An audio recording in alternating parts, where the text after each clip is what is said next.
Students, welcome to fourth science magic. Now today we are going to start with lesson number 3, soil. As you have already studied about few things about soil, that means the parts of soil. As you can see in this picture, you can clearly find out what is this. This is gravel, this is sand, this is clay, and this is humus. Okay, so let us start with the chapter. For this, first I would tell you something. For example, this is our earth. Let us divide this earth into 4 parts. When we divide the earth into 4 parts, out of these 4, these 3 parts, like if we say this 1, 2 and 3, these 3 parts, that means 3/4 of the earth is covered with water. This is water. And the remaining 1/4 is land. Remaining 1/4 is land. Out of which also, if we divide this land into half, then this half is rock or snow. Only the remaining half we have soil, or you can say land to live.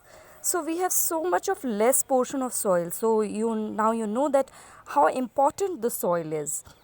We have to conserve it because it is very less on the land. Now let us come to the chapter. Now importance of soil. Importance of soil, you know what happens in the soil. All the plants grow in the soil, and our life depends on plant for oxygen. That means we depend on soil for our life. Life would not be possible without soil. And soil provides shelter to many living things. You might have seen earthworms. They live inside the soil, and many of the ants and small creatures, they live inside the soil. Even a spoonful of soil is said to have a lot of life in it. So soil is called the living soil.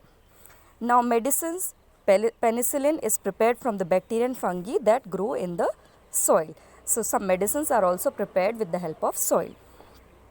Soil also acts water filter. So when the water falls on the ground, it passes through the layers of the soil and it gets stored underground, and it is purified water. So soil acts as water filter.